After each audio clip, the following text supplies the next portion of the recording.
So, Bhagavad Gita chapter 1, Sloka number 15. Panchajanyam Rishikesha Devadattam Dhananjaya Pondram Dadmau Mahasankham Bhima Karma Brukodara. So, this sloka is mentioning about the different conchs being blown by different personalities on the Pandavas side, starting from Krishna himself. So the Panchajanya is the conch that is blown by Krishna, and the Krishna is named here as Rishikesha. So Rishikesha is referred to a name who is, the meaning of that name is one who is completely controlling the senses.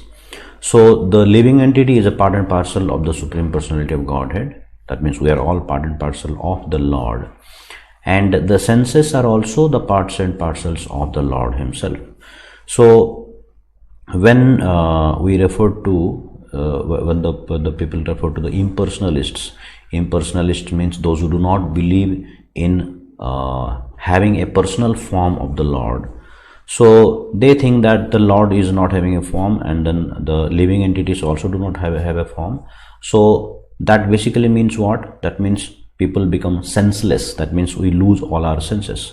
But we don't lose our senses. We have our senses. So all these senses are actually leading to some kind of understanding with respect to taste, food, or working senses and knowledge acquiring senses. There are so many details about that. But basically, the Lord is situated in the hearts of all living entities and directs their senses. That's why he is called Rishikesha. So the Lord is directing the senses of the surrendered person who is known as a pure devotee.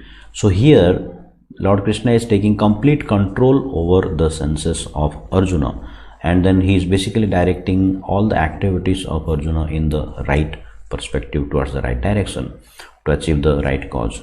He is also named here as Madhusudana, in the sense that in a few slokas earlier to this, he was also referred to as Madhusudana. So Madhusudana is basically referring to when Krishna killed the demon Madhu. So because he killed the demon Madhu, and that's why he got the name of Madhusudana.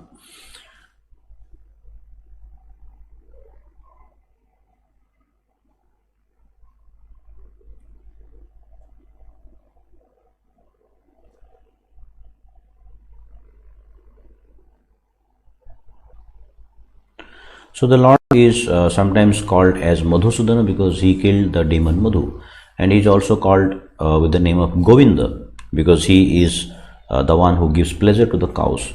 Go means two things. Go means cows, and go also means senses.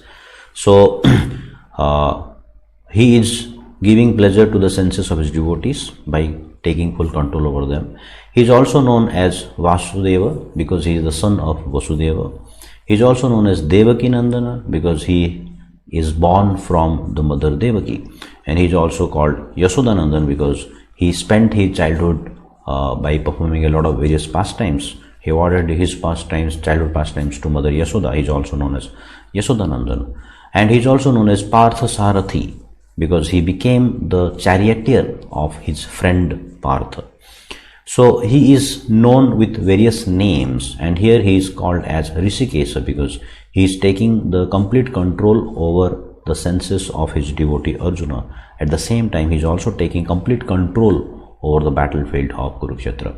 Arjuna here is referred to as Dhananjaya. Dhananjaya means that he actually got a lot of wealth that was required by King Yudhishthira to perform a lot of sacrifices. And Bhima is known here as, addressed here as Brukodara. So Brukodara, Udara means stomach or belly. Brukodara means one who can eat a lot. So Bhima had a great appetite, so he could eat anything and digest. So not only that, and he was also good at performing Herculean tasks like killing the demon Hidimba, and then having his mace fights. Like he could do literally big things. So all these people from the side of Pandavas are blowing the conch shells now, and that is kind of encouraging to the soldiers on the Pandavas side. And no such credits was shown when the Kauravas were blowing their own conch shells, and because the supreme director Krishna is on the side of the Pandavas, sitting on the chariot of Arjuna, guiding him personally. So he is also known as Madhava. Madhava means one who is the husband of goddess of fortune. So when Krishna, the husband of goddess of fortune, is there right with the Pandavas, there is no chance or there is no scope of their failure. So when all these conch shells they were blown, it produced a tumultuous sound, and then it is causing a kind of heartbreaking to the other side. So that's the purport of this particular verse. So let us go to the next one.